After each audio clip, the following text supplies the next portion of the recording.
Stephen opened his eyes and found himself tucked between the flood dragon's claws and tail with its wing draped over him.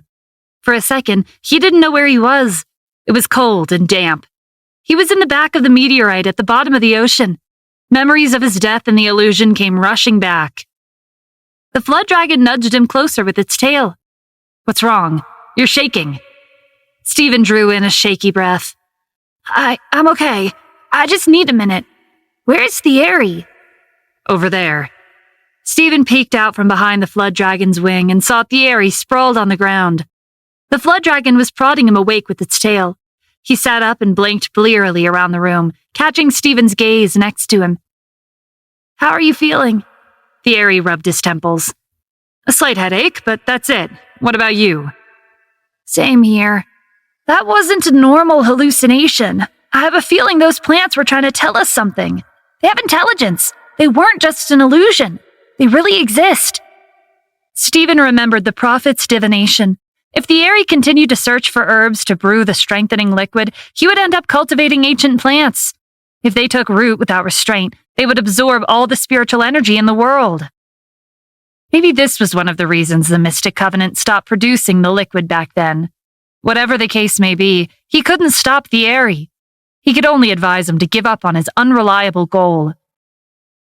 "That was then. This is now," the Aerie replied.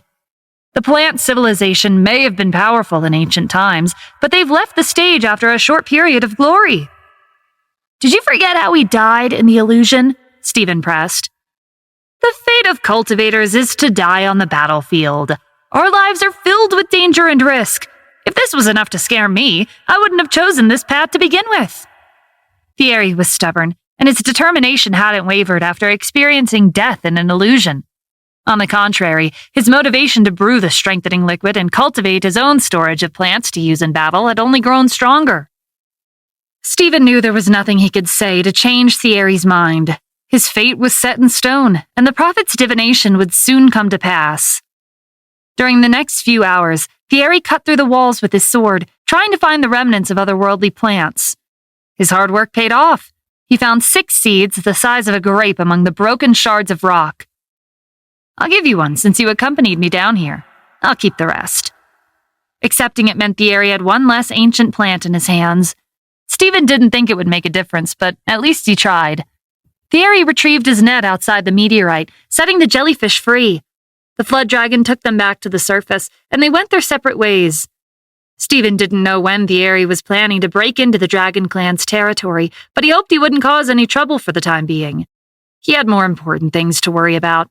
The ancient cultivators had been quiet for a while, and they would be making their move soon. The ice dragon passed through the clouds and flew Stephen back to Annapolis. At the same time, Liam returned from his investigation. NATO Run had formed a small army by using a mysterious mask made from leaves. Their cultivation had reached the red dust immortal realm. His army's growing by the day. If this continues, their combat strength will surpass ours at the borders. 3 feet of ice couldn't be melted in a day. Stephen knew NATO Run didn't have the knowledge of the US or Warhawk's biochemical technology. Where did he get so many red dust immortal martial artists? "Did you find out the identity of the masked man we fought at the border? Was he from a different realm?" "I caught one of the masked martial artists while I was spying on them and compared his face with the database. They're heinous criminals." 2 weeks ago, Warhawk and Maplewood had passed a strange policy together. To eliminate the unstable factors in their countries, their domestic prisons were only allowed to detain ordinary prisoners. The criminals who were martial artists were required to be transferred overseas. After that policy was passed, a steady stream of prisoners was transferred to Cadiz by transport ship and sent to a prison located deep in the mountains and forests. NATO Run used special herbs to create a mask to increase their cultivation and control them from afar. "His methods are unpredictable," Liam continued. "By the time we figured out his plan, he's already scheming another. How should we deal with his army?" "Have you contacted Warhawk and Maplewood?" Stephen asked. "No, we didn't have a legitimate reason to criticize their actions. The most we can do is shift the blame on Cadiz for failing to guard the prison in their own territory." "In that case, we'll have to come up with another way to deal with them. Vivian's mercenaries are training the Leviathan unit. I don't know how much their cultivation will improve. Ideally, they'll match NATO Run's martial artists, but we can't pin all of our hopes on them. If we get information on the transport ships, we could deal with the prisoners on board before they land. But this is highly risky. If Warhawk, Maplewood, or Cadis found out, they'll use it as an excuse to turn public opinion against us, or maybe even attack our borders. Has Dr. Dalton made any new breakthroughs lately, like upgrading the AI chip? Yes, but its uses are limited. We haven't done much with it. Okay then, since there's nothing we can do except wait, let's head to Cadis and test the new AI chip to see if it's stronger than the Mask of Leaves. After Cadis surrendered to Warhawk, the U.S. and Scotty's companies and factories in their prosperous southeastern port were closed down. The other countries didn't take over because they didn't want to clean up someone else's mess. This gave the local wealthy families in Cadis a chance to develop with no competition. The Stonebrave family was one of them. Not long ago, their shipping company was on the verge of bankruptcy, but in just a few days, domestic and foreign business orders were piled up on the CEO's desk like a mountain. Many of the other shipping companies were in decline, and they'd chosen to purchase his company's shares to save their businesses. Who else can transport orders except my company? He bragged to the manager. Raise the advance payments of each contract to 50%. Then head to the auction house and purchase more high-quality transport ships. We can purchase more ships, but it's not that simple to hire a reliable crew, the manager pointed out. Money makes the world go round. Hire whoever you can. Give them a generous salary and benefits. The manager was well aware that the Stonebrave family was greedy, and making money was the only thing on the CEO's mind. But some of the recent orders were from authoritative figures. They had to treat them seriously. These contracts were signed by Warhawk and Maplewood's officials. They're transporting dangerous individuals to Cadis. One mistake at sea will give them the chance to escape. If there's an accident, it won't end with a simple monetary compensation. Your entire company might go under. The short-sighted CEO didn't understand the gravity of the consequences and dismissed the manager. He was on good terms with Cadis's Minister of Commerce, and he believed his connection would get him out of whatever problems arose.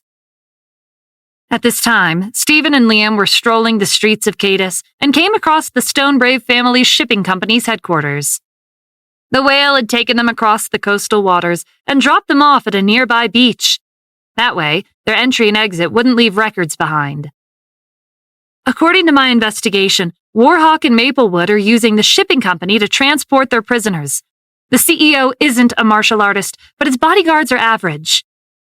There was a gleam in Liam's eyes that Stephen was all too familiar with.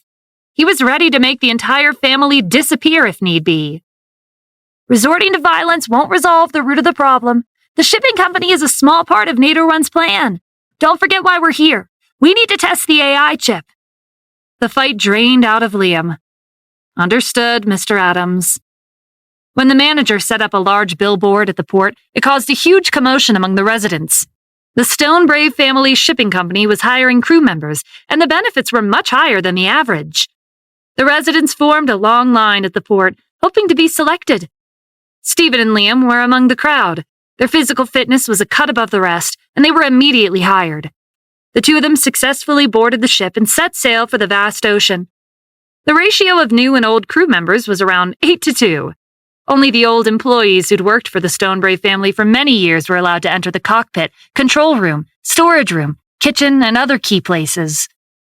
Stephen and Liam were in charge of cleaning and manual labor. While they were carrying out their assigned tasks, they kept their eyes peeled for suspicious individuals on the ship. They sensed a strange aura from a group of people wearing masks sitting in the cockpit. I thought NATO Run would send out his closest subordinates to protect the ship. This makes things easier for us, Stephen said. Maybe they have too many ships, or they can't focus all their attention on one, Liam guessed. Warhawk and Maplewood have plenty of prisoners. They can't manage each transport ship personally. They were busy until late at night. That was the only time the crew was allowed to enter the canteen. After having their meal, they returned to their cabins and went to bed. After observing for 2 days, Stephen and Liam noticed that the crew followed the schedule closely. That made it more convenient to test the AI chip on the masked group. Transporting criminals was a serious and sensitive task. They wouldn't carry out the exchange too close to Warhawk or Maplewood's ports. It made more sense for them to bring the prisoners on board at an uninhabited island in between. To make sure there wouldn't be any problems, Stephen contacted the director of Warhawk's logistics department, Farid. NATO Run needed the prisoners to survive the journey. He couldn't let them die on the way because of poor conditions. The logistics department made basic arrangements like food, medicine, and other simple accommodations. According to Farid, the prisoners' handcuffs were equipped with anesthetic needles. If there was a change in their inner energy on the way, it would trigger the needles, releasing an anesthetic into their blood to suppress them. This was a mechanic Stephen and Liam could take advantage of. Confronting the masked group was unavoidable, but they wouldn't cause that much of a commotion if the prisoners weren't keen on joining in. The weather at sea was peaceful. It didn't take long for the transport trip to make it to their destination. They brought the prisoners on board in cages before setting sail back to Cadiz. After waiting for so many days, Stephen and Liam could finally take action. At midnight, Stephen summoned the threadworms. They condensed a layer of iron sand to seal the cabin's doors and windows. If we end up having to fight, make sure you don't leave any visible injuries on them. NATO Run will get suspicious, Stephen warned Liam. The strategy was more effective than violence. Their lives meant nothing to NATO Run, but if the AI chip worked, they would be valuable spies. The masked group didn't sleep. They stayed in the cockpit all day and night. Stephen and Liam concealed their auras and tapped the door lightly. The slight movement caught the group's attention. They opened the door to check on the situation. The moment they walked out, Stephen threw the darts with AI chips into the back of their heads. Their cultivation was considered high in the human realm, but they weren't on the same level as an ascender. As the chip took root and began to issue commands, the mask continued to exert control. The group clutched their heads in pain. Stephen could sense their spiritual energy dividing in half and clashing with each other. If the collision was too violent, the energy might explode and kill them on the spot. The AI chip can't overpower the masks. Maybe it'll be easier if we take them off. I tried back when I captured one of them, Liam said. They're attached to their faces. If we accidentally disfigure them, NATO Run will know. Their plan was an utter failure. The split in spiritual energy and the clash between divisions burned the AI chips to a crisp and destroyed the group's brain tissue. With no one left to man the ship, Stephen and Liam were given control they hadn't planned for. The prisoners weren't that strong and had almost no value. They didn't know what to do with them. Liam glanced at the automatic navigation system. We have 14 hours left before we dock. What should we do with the ship? We might as well win the prisoners over to our side and let them instill fear in Cadiz. With all the chaos, NATO Run will be forced to delay his plan. Liam slipped into each cabin and inserted his inner energy into each crew member to render them comatose. Their lives weren't in danger, but they wouldn't wake up until a day later. As the sky brightened, Stephen and Liam opened the gate to the warehouse at the lower level. I'm giving you an opportunity to pick a side. If you become our allies, we'll give you your freedom. Stephen's words drew the attention and hostility of every prisoner inside the cages. Don't you know what happens to those who disobey orders in Warhawk? Death is the only outcome. Stephen knew he wouldn't be able to get through to them with words. He'd have to show them and prove his credibility. He gathered his inner energy at his fingertips and lightly brushed the bars of the cage in front of him with his hand. The prisoners squeezed their eyes shut and covered their ears as a grating sound reverberated through the ship. When the sound disappeared, they lowered their hands and opened their eyes. The metal bars of the cage had been shattered. They were martial artists, but none of them could figure out how Stephen had done it. They assumed he had a remote control that broke the bars. More than a dozen prisoners walked out fearlessly. If you want to give us an order, you'll have to prove you're qualified to do so. Weaklings don't have a right to give orders. Stephen held out his hand and released a wave of energy. To let the prisoners see his movements, he had to reduce his speed to the minimum. The prisoners assumed an offensive stance and braced themselves for a fight. The other crew members weren't around, which meant that these two were their ticket to freedom. Stephen's seemingly weak attack gained momentum the closer he got to the prisoners. The wave of energy burst into flames. To avoid endangering their lives, he made the fire brush over their skin before vanishing. The prisoners were frozen in shock when they felt the intensity of the heat wave wash over them. Their scalps went numb. They saw Stephen and Liam in a new light and immediately toned down their aggression. I don't have much patience, Stephen threatened. I don't mind throwing you all overboard and letting you become food for the sharks." The prisoners held up their hands in surrender. "If you have something to say, let's talk this out." Another ear-piercing sound rang out. Every single one of the metal cages was shattered, as well as the electronic handcuffs binding their wrists. Stephen didn't have any tasks prepared for them. He just wanted them to hide their identities and stay in Cadis temporarily. He took out a handful of talismans from the Tribulation sect and distributed them. "This talisman has many uses. It can transform into a shield or decrease the damage output of your energy. If you encounter an enemy you can't beat, you can detonate it." To demonstrate, Stephen threw a random talisman across the ocean. An explosion lit up the water. The scorching shockwaves heated the metal equipment on the deck to boiling temperatures. The prisoners had to condense a shield of inner energy and barely managed to survive. On the other hand, Stephen and Liam weren't affected in the slightest. "I'm giving you these talismans for defensive purposes. Keep a low profile in Cadis. If you act out of line, you should understand what'll happen to you. Go back to the warehouse and change your clothes. We'll dock a few hours ahead of schedule." When they reached the shallow waters, the prisoners jumped off the deck and swam to the empty beach along the coast. The unmanned transport ship crashed into the shore, causing a huge commotion. The CEO of the Stonebrave family shipping company was the first to receive the bad news. He rounded up the company's executives and led them to the shipwreck. The executives ran on board and went straight to the warehouse on the lowest floor. They were more worried about the prisoners than the damage to the ship. A shocking scene greeted them below deck. The cages had been shattered, and there was no trace of the prisoners. They ran up the stairs to search the cabins. The crew members were unconscious, in bed. They woke up with the executives poured a bucket of cold seawater over their faces, but they were just as clueless. The CEO was rendered speechless. "Contact the police and have them search the ocean.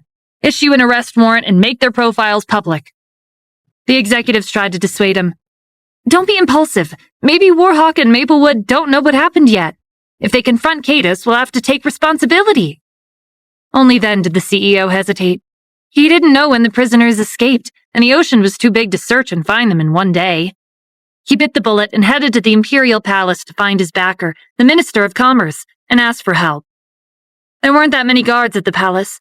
The strong didn't need the weak's protection. Ever since Nadorun's team moved in, the palace had been quieter than usual. Cadis's king and his ministers were their puppets, and there were no secrets between them. "How did you mess up such a simple task? It's common sense to keep in touch with your transport ships. If you didn't neglect your responsibilities, this wouldn't have happened."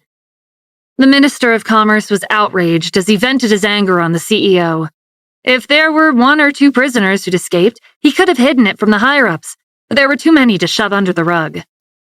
"Stay here and wait for the verdict. I need to report the situation as it happened. On account of our past friendship, please put in a good word for me," the CEO pleaded. The Minister of Commerce dismissed him coldly. "I can't make any promises." Stephen and Liam weren't interested in what came after the shipwreck. They didn't stay for long and returned to Annapolis in the afternoon. After Stephen's trip to the meteorite at the bottom of the sea, he'd asked his subordinates to bring him all the information they had on past meteorites. He suspected there'd been many similar types of meteorites in the past that had landed in the human realm. If they contained seeds from other realms, finding them would remove the risk of an ancient plant overrunning their world. Numerous vehicles were on their way back to Annapolis with meteorites of all sizes, including the ones on display in museums. Before they arrived, Stephen used his free time to visit the training grounds on the outskirts of the city and check on the Billantine family's mercenaries. Vivian brought him up to speed. "These Leviathan unit members are much weaker than you, but they've made a lot of progress. They're almost at Kim's cultivation." "Already? I'm impressed." Vivian smiled proudly. "This is thanks to my family's mercenaries. They're excellent martial arts instructors."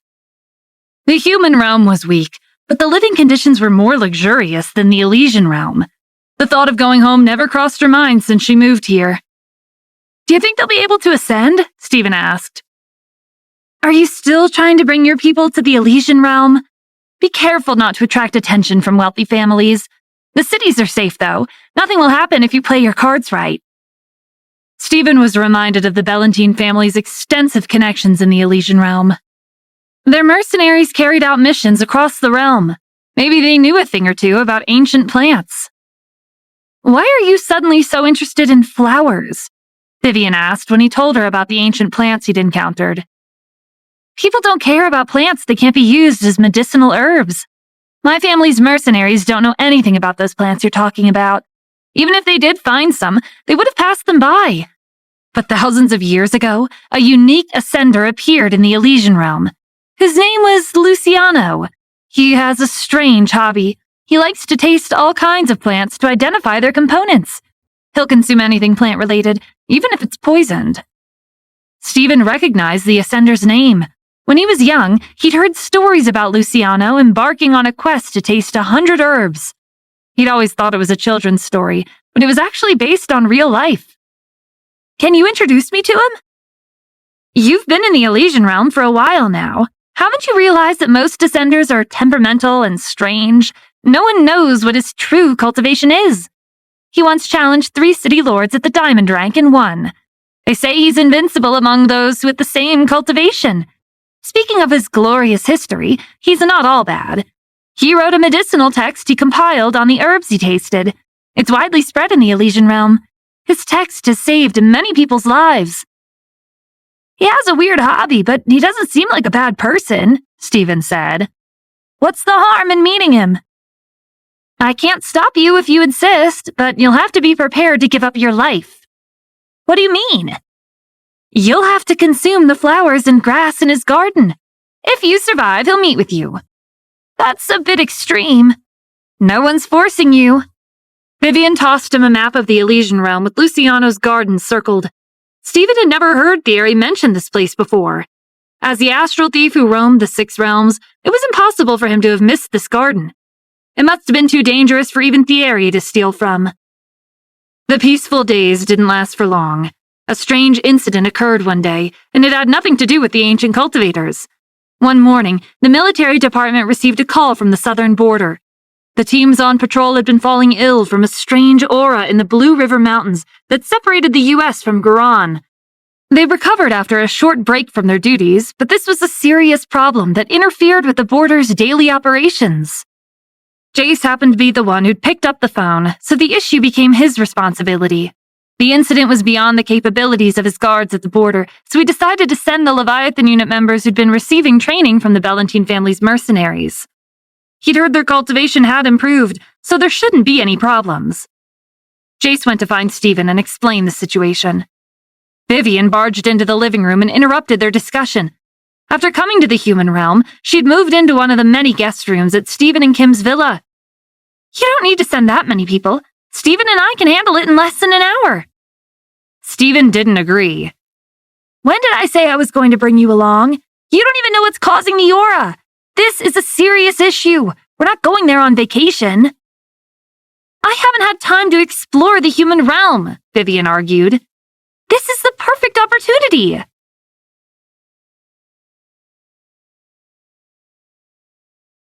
Under Vivian's incessant urging, Stephen decided to take her to the Blue River Mountains to investigate.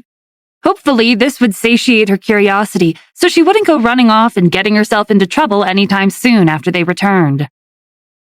The ice dragon flew them to a small village at the foot of the mountain. On the outside, it looked like a regular village, but the Leviathan unit had disguised themselves as villagers to gather intelligence while hiding their tracks. The commander of the guards at the southern border waited at the entrance to welcome them. He led Stephen and Vivian to one of the houses where a meal had been prepared for them. Vivian complimented each dish while she ate with relish. Stephen set his plate aside and asked the commander for a map of the Blue River Mountains. The commander had outlined the routes of the affected teams on patrol and places where the strange aura had appeared before vanishing. The regular staff who worked at the factories and mines from the U.S. and Guran weren't affected. Only the people who'd fallen ill were from the patrol team. Stephen wondered if they had another enemy besides the ancient cultivators hiding in the dark. But if there was really someone targeting the U.S. military, they would have to slip past the fortresses on the mountain. And why would they carry out their scheme in such a remote place? Stephen summoned the Zodiac ox and tiger and asked them to wander the mountain and search for anything or anyone suspicious. He took Vivian to the military factory for an inspection after their meal. There were 20 assembly lines installed and as many as 100 workers. A steady stream of ores was crushed and mixed according to a certain ratio before they were loaded into shells. "These are better than the bombs you dropped during the combat drill," Vivian observed. "The concept is similar," Stephen explained. "The only difference is the components. The human realm's technology is as advanced as the rumors. No wonder the ancient cultivators want to take over your country's factories." Out of curiosity, Vivian asked for some finished products to bring back to the Elysian realm to use. While they were inspecting the factory, the Zodiac ox and tiger were wandering the forests in the vicinity. Aside from the factories, mines, and fortresses, most of the mountain was primitive and untouched by civilization. They didn't sense any animals or beasts around them. The tiger was puzzled. "I heard the beasts came back after the land recovered from the volcanic eruptions. There are also supposed to be beasts from the Asura realm. Where did they go?" "They either ran away or they were killed," the ox replied. They slowed down and searched the area carefully. They couldn't find anything suspicious. When they were about to go back and report to Stephen, a cool breeze swept through the forest. The rustling of flowers, grass, and trees echoed in a melodious rhythm. A dizzying sensation washed over them. The sound resonated with their minds and influenced their thoughts. The tiger noticed something amiss and let out a roar. The sound wave turned all the plants and rocks in the area to dust. The hazy sensation faded as the rustling stopped. "What happened just now? I don't sense anyone around us. Is someone concealing their aura completely and attacking from a distance?" The ox scanned their surroundings with its head slightly lowered, prepared to charge once the assailant attacked again. The silence stretched on as minutes ticked by until finally they ran out of patience. "Even if there is an enemy out there, they're not going to reveal themselves to us," the ox said in a low voice. "If they made it this deep in the mountains without being detected, we won't be able to find them. Let's head back and report what we found." The commander led Stephen and Vivian into the depths of the mountain based on the ox and the tiger's direction. The Leviathan unit members beside them cast wary glances into the forest, bracing themselves for an ambush. Before they knew it, they'd traveled more than 5 miles with nothing jumping out at them. A slight vibration came from Stephen's pocket. It was the seed the Aerie had given him in the meteorite. He took it out and inspected it. "What's happening? Is it about to take root and germinate even though it's not buried in the soil?" Vivian tapped the seed with her finger. A strange feeling surged into her heart. It was like her aura had spread to every corner of the forest, and her perception of the flowers, plants, and trees had become unusually clear. "There are plants in the forest of the same species as this seed. They're resonating. Certain high-level plants develop intelligence in a group. They're like regular plants when they're alone, but they'll develop a consciousness when there are enough of them." Stephen was alarmed by the revelation. This seed was from the meteorite. Why would there be plants of the same species in the Blue River Mountains? When the volcanoes erupted some time ago, a large majority of the vegetation had turned to ashes. If there were ancient plants growing here, they must have taken root recently. Stephen materialized his sword and unleashed a torrent of energy at the forest up ahead. The scenery was swept aside, and even the rocky terrain wasn't spared. When the dust settled, a cluster of ordinary-looking saplings stood proud and tall not too far away. They looked harmless, but they had survived while the other plants didn't. Stephen frowned as he released a wave of flames. The saplings weren't shaken by the fire. Even its emerald leaves were intact. This confirmed his suspicions. He was the only one who understood the risk those saplings posed. To Vivian, the commander, and the Leviathan unit members, the plants were as ordinary as can be. Little did they know that the ancient plants could be just as dangerous as the ancient cultivators. Stephen caught the faint sound of a cough behind him, and he whirled around with his sword raised. A man covered in dirt crawled out of the soil. His hair was messy, and his face was dirty, but he seemed somewhat familiar. When the disheveled man brushed the dirt off his face, he realized it was the Aerie. "Is that your friend?" Vivian whispered. "I think so," Stephen said with a hint of uncertainty. "Why is he hiding in the dirt? Is he injured?" Thierry no longer had his trademark elegance and composure. He staggered over to greet them. Like Vivian had pointed out, he was indeed injured. And the wound was unusual. There was a 3-inch-long gash on his arm. It had scabbed over, but the skin around it was wrinkling and turning the color of bark. Stephen had seen all kinds of crazy implantations martial artists did on their bodies, but he'd never encountered anyone who fused wood with their skin. Thierry gave Stephen an unamused look, as if he knew what he was thinking. Before you ask, no, I didn't do this to myself. I planted the seeds from the meteorite in the mountain to see what they would grow into, but they germinated and attacked me not long after I covered them with soil. One of their leaves grazed me. That's how I got this wound. From the pain on his face, Stephen could tell his injuries weren't that simple. Will medicinal pills help? I have some with me. It's useless. My body's slowly turning into wood. When I can't move anymore, I'll take root in the soil and become fertilizer. Martial artists with high cultivation could use their energy to temporarily delay their assimilation with the earth, but they couldn't keep that up forever. It could only buy them time. The guards on patrol and the beasts must have sensed the strange aura that the ancient plants released periodically, and it seemed like the beast had a higher resistance to its effects than humans. Stephen shook his head, exasperated. Can't you settle down and live your life in peace? You cause trouble wherever you go. I told you planting those seeds was a bad idea. How do we get rid of the plants? You heartless brat, Thierry snapped. Aren't you worried about my condition? Take out the tower I gave you. I'll tell you how to remove those saplings from the mountain. Following his instructions, Stephen took out the lapis lazuli tower and increased its size. He embedded his sword in the soil and formed a circle that ran deep into the ground, encasing the saplings and their roots. He uprooted the marked section of the earth and stored it in a small space in the tower that was isolated from the outside world. Because it was an independent space, the sapling wouldn't be able to grow out of control. In a sense, Thierry's gift had temporarily resolved the crisis he'd almost caused. Stephen still had his doubts. There were many ways to spread seeds from a plant. They could have been scattered by the wind, or maybe the explosion just now had swept them to another location on the mountain. He asked the ox and tiger to search the area for any strange plants with the Leviathan unit members. Search the entire mountain. Make sure you get rid of all of them. If there are any you can't handle, let me know immediately.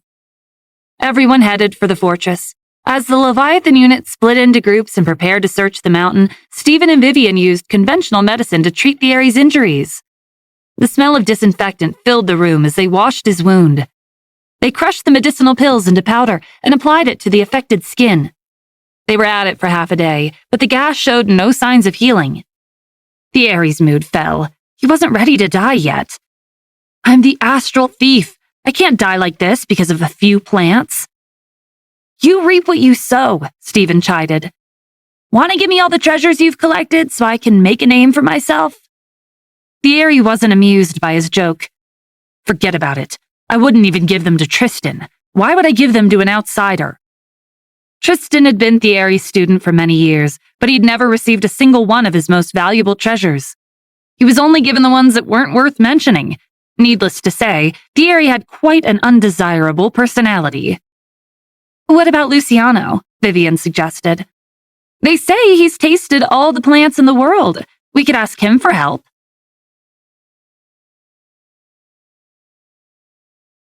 Luciano's expertise was herbs. He understood the toxicity and medicinal properties of every plant like the back of his hand. If he was willing to help, he would definitely be able to heal Thierry's injury. Thierry was aware of Luciano's identity and achievements.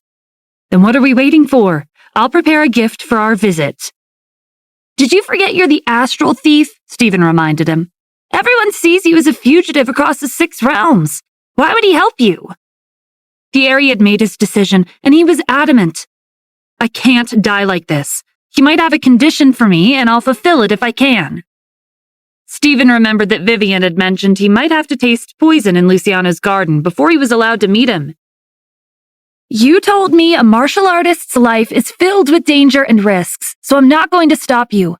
If it gets too dangerous, don't blame me for leaving you behind halfway. After a brief discussion, Vivian decided to tag along, and the 3 of them prepared to head to the Elysian realm. The truth behind the mysterious illness in the Blue River Mountains had come to light, and there was no more danger. The civilians in Cadiz were currently living in fear because of the prisoners' presence in their country, and NATO Run was busy trying to deal with the chaos. The U.S. would be at peace for now, so this was their chance to make a trip to the Elysian realm. Beasts have sharper senses than humans. I'll leave the ox and the tiger here to assist you. The commander of the guard solemnly declared that they would restore peace to the border and watch Stephen disappear into the horizon with Vivian and Thierry. The ancient plants needed to absorb a large amount of spiritual energy to grow. Sunlight, water, and fertilizer were far from enough. Fortunately, it hadn't been long since Thierry planted them. Otherwise, the Blue River Mountains would have become a barren wasteland. The Elysian realm had become lively lately. Residents across the 5 domains were preparing gifts for the Mystic Covenant. Ever since they suffered heavy casualties during the exam for the new members, their expeditionary team was struggling to carry out missions with its limited numbers. Instead of holding another lengthy and complicated recruitment, the leader of the faction had decided to let the elders recruit more members by taking in more students.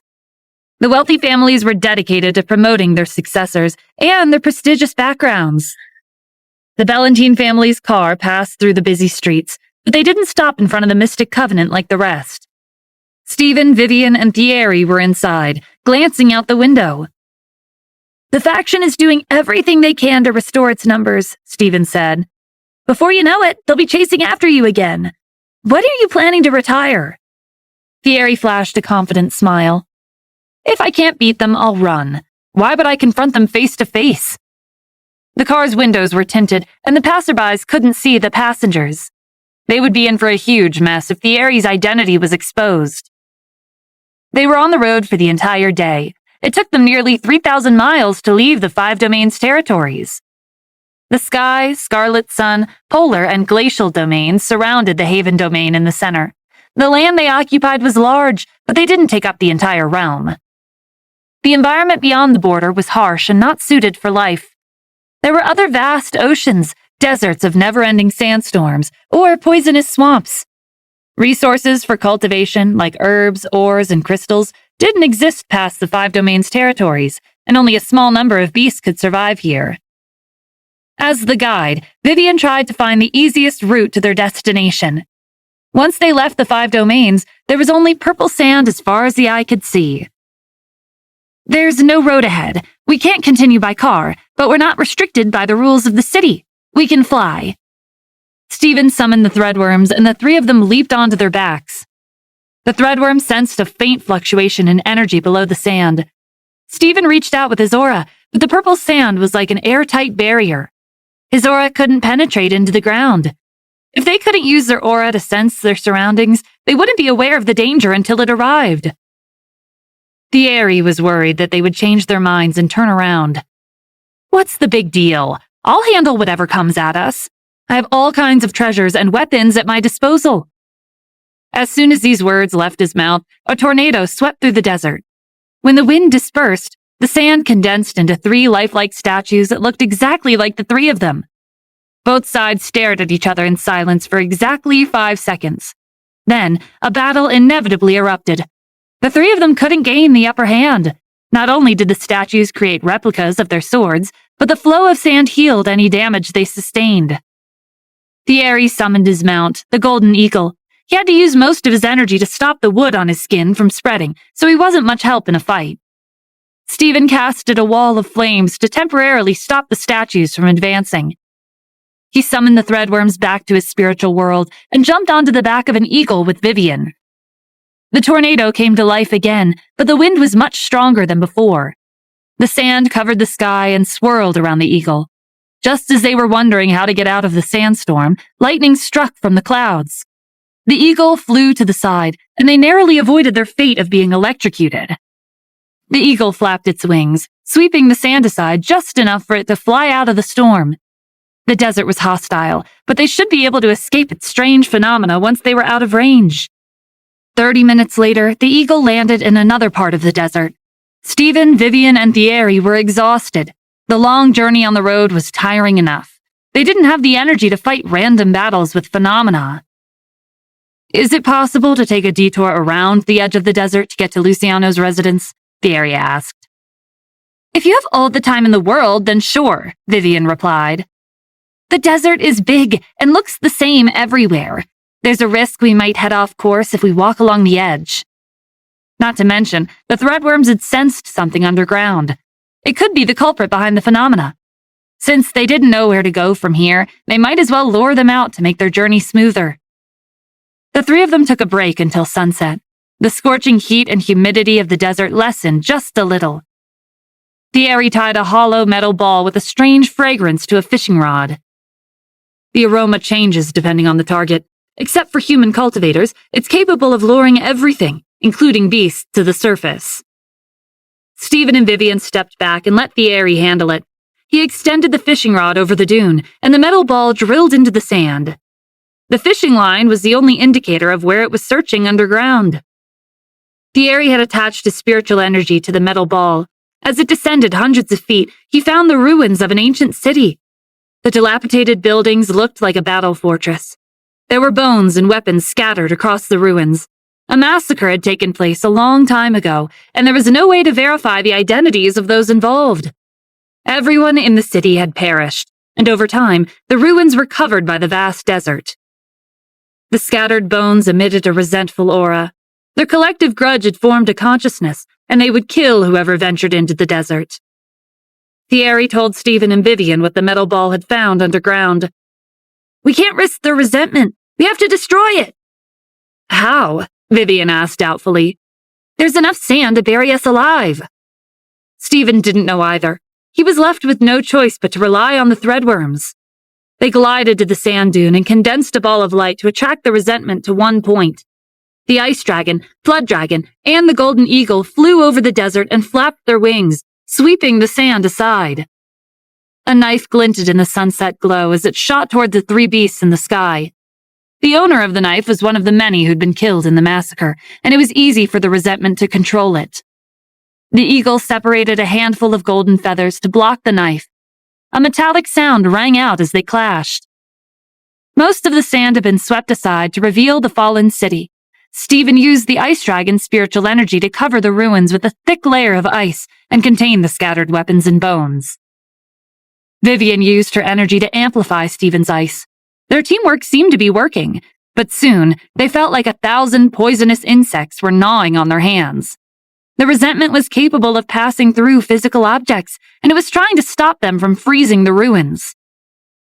"Mr. Thierry, what are you waiting for?" Stephen called over his shoulder. "We can't hold the resentment back for long. It'll affect our minds." "Calm down, I'm setting up." As the layer of ice cracked, purple mist seeped into the air. This was a physical manifestation of the resentment. Thierry held out a string of scarlet beads. He snapped the string and tossed the beads above the ruins. A holy pillar of light dispersed the resentment into whips of smoke. Stephen was stunned by the sheer power of Thierry's treasure. He couldn't be using his energy, because most of it was being used to suppress the wood on his skin. "Where did you get those beads?" Thierry held up the string. The pillar of light subsided and transformed back into beads. They reassembled on the string. The ascenders from the hidden cloud temple left these behind before they ascended to another realm. Purifying evil is their specialty. Stephen's jaw dropped. "Are you serious? The 4 ancient martial arts factions in the human realm are my allies. They're going to kill me if they find out I'm working for the very thief who stole their treasure." But now wasn't the time to dwell on the consequences of becoming Thierry's acquaintance. The sand in the distance shook violently. The three beasts in the sky were the first to notice that something was coming. The resentment that survived the holy light's purification gathered in the direction of the tremor and accumulated energy. When it reached the threshold, an ancient warrior in tattered armor with a rusty axe in his hand crawled out of the sand. The warrior's flesh had decayed over the years. His weapon and armor were the only glory he'd preserved after the fall of the city. Purple mist gathered around him and turned into flames. "No one is allowed to attack my home." "Your city is in ruins," Thierry countered. "Let go of your obsession and resentment and enter the cycle of reincarnation to start a new life." "I know who you are. A thief like you has no right to pretend to be righteous." The man in tattered armor used to be the general of the city guard. When he was alive, he had the courage to fight against 10,000 soldiers by himself. He died on the battlefield, but a sliver of his consciousness still remained. He would protect his home forever. The resentment amplified his desires and regrets and labeled anyone who trespassed in the desert as the intruders who massacred the city back then. The fallen general charged at the Eyrie with his axe raised, and he blocked with his sword. Neither of them used fancy moves. They relied on their strength alone to suppress the other. The general's bones cracked from the exertion as shards of bone chipped from his axe. The Eyrie wasn't faring much better. He was sent skidding across the sand from the impact. He regained his bearings and ran in the opposite direction, hurrying to Stephen's side. I can't consume too much of my energy, or I won't be able to suppress the wood. What do you expect me to do against an ancient warrior? The ice dragon, flood dragon, and the golden eagle in the sky unleashed spheres of energy on the fallen general. There was no explosion. The purple flames on his body absorbed the energy and erased its existence from the world. Stephen gave up on the idea of fighting at close range and summoned the Killin. Its flames flared as it let out a roar that shook the empty desert. You can't take over the city with a few beasts, the general said in contempt. The Eyrie leaned over to Stephen and whispered, I told you we can't communicate with resentment. He's lost his mind. The Killin dove for the general. Its brilliant flames streaked across the sky. Stephen waved at the three beasts overhead, and they landed beside him. Get ready, we're leaving, he told Vivian and the Eyrie. How are we going to throw him off our tail? Vivian asked, glancing at the enraged general. We'll distract him. Vivian and the Eyrie weren't following Stephen's line of thought. How was his Killin going to distract the general by itself? A cultivator's manifestation was merely a combination of their own spiritual energy and an extraction of spiritual energy from an object or living thing. The stronger the cultivator, the stronger the phantom. But without external amplification, it would never reach the same strength as the main body. In other words, the three beasts in the sky were all stronger than the Killin's phantom. There was no time to explain before the Killin crashed into the general. The purple fire couldn't negate all of its flames. After repeated collisions, the general was forced back. His axe couldn't deal any real damage to the Killin, and while his body was difficult to destroy, it weakened with every attack. The Eyrie was skeptical about Stephen's plans. Physical attacks can't stop him. Even if all the bones in his body fall apart, he can put them back together. Be patient and wait for it. When the general lunged for the Killin again, it opened its mouth and swallowed him. Vortexes swirled to life in its stomach. Stephen had transferred the absorption ability of the slits of his palms inside the Killin. Let's get going. He'll be preoccupied for the next 10 seconds. The three of them each mounted a beast, and they took to the skies, disappearing into the night. The Eyrie glanced back in concern, but there was no movement behind him. The wood on his skin had darkened and spread a little more. It was becoming increasingly wrinkled, and it looked frightening, even to a thief who'd roamed the most dangerous places across the 6 realms. The thought of turning into wood and becoming fertilizer for plants was a harrowing experience he didn't need or want. Why was there a city this far beyond the border? Stephen asked. Most people live within the 5 domains. As a resident of the Elysian realm, Vivian knew a lot about its history. After years of war and fighting over territory, there were many wealthy families in the past who took the risk and moved their people outside the conflict to preserve their wealth. They slowly developed and attracted other wealthy families with similar interests. They eventually established a city outside the border. Their civilization might have flourished if they weren't massacred by outsiders. Who had come all the way out here in the middle of nowhere to attack them? The war happened within the border.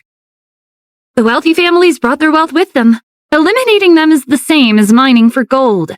If their entire city was annihilated, no one would find out, and no one would be left to exact revenge. History is bloody and dark, but that's how the world is. In a way, amassing wealth is equivalent to a sin. The night was quiet and peaceful. Stephen and Vivian entered a meditative state to restore the energy they'd consumed. As the 3 beasts flew over the desert, they sensed something amiss. At the speed they were flying, they should have passed the desert a while ago. Stephen asked the 3 beasts to lower their altitude to observe their surroundings. They recognized the same sand dunes they passed by 20 minutes ago. They were flying in a straight line. If they'd gone off course and flown in a circle, they would have known. It'd be a different story if they traveled on foot, because walking was slower than flying, and their field of vision was limited. It'd be hard to maintain a straight line with no objects to reference. The three beasts checked their condition. They didn't sense any mental interference, which meant the issue was with the desert. If they continued to fly like this, they would die of exhaustion. They landed on the sand for a short break. We can sense the abnormality, but we can't pinpoint it. It feels like the problem lies within the sand. The fluctuations in energy are coming from below. The Aries' deduction was reliable, but it wasn't a solution to get them out of the desert. Stephen summoned the threadworms. They transformed into thousands of smaller clones of themselves and drilled into the sand. While they were underground, there was nothing for Stephen, Vivian, and Thierry to do except wait. Searching aimlessly would only consume their energy. Thierry had a lot of treasures with him. He sifted through his collection and found an ancient compass. The stars in the Elysian realm flickered, brightened, or shifted positions depending on the cultivator's aura. They couldn't serve as a guide like the stars in the human realm. The needle on the compass rotated continuously without stopping in a particular direction. Did it break? Stephen asked Thierry. That's not possible. I keep my treasures hidden in independent spaces. Even if my body's destroyed, my treasures would be in pristine condition. Vivian watched Thierry curiously. She was interested in the shiny contraption. The needle is vibrating according to how strong the fluctuations in energy are. Try heading in different directions to distinguish the vibrations and find the source of the interference.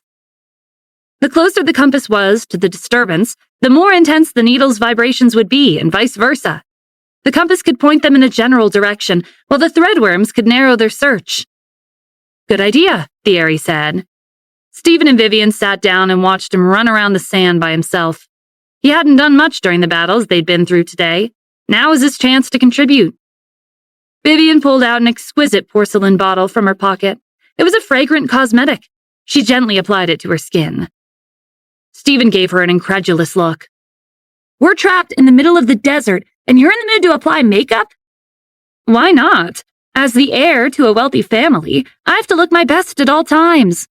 Isn't Kim a big shot in your world, too? See what happens when you toss out her cosmetics. I guarantee she'll divorce you. Stephen wisely kept quiet. He had no intention of starting drama in his peaceful family life. Vivian held out the porcelain bottle. Give it a try.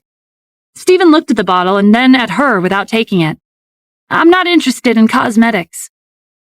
This isn't regular makeup. It contains essence extracted from flowers, grass, and trees, which can camouflage your aura. But you'll be exposed if you use your inner energy. The Bellantine family's mercenaries carried out various types of missions all year round. This particular cosmetic could come in handy more times than they could count.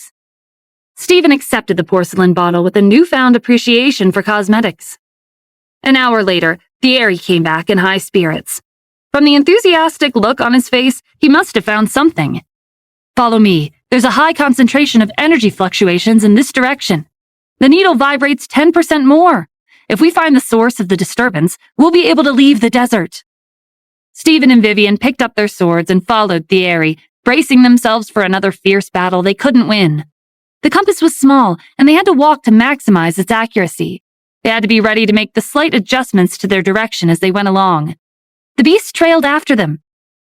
After several hours of walking, the sky brightened as the sun rose over the horizon. The light reflected a mirage of a magnificent palace. Before they could appreciate its wonder, Thierry's compass shattered into a pile of metal scraps. The fluctuations in energy were so strong that the compass's needle had spiraled out of control. The ground shook, and a white palace rose from the sand. It was exactly the same as the mirage in the sky. The energy fluctuations were coming from within. The three of them kept their distance from the strange construct. The palace was hidden underground at night and rose to the surface during the day. Someone might be controlling it inside.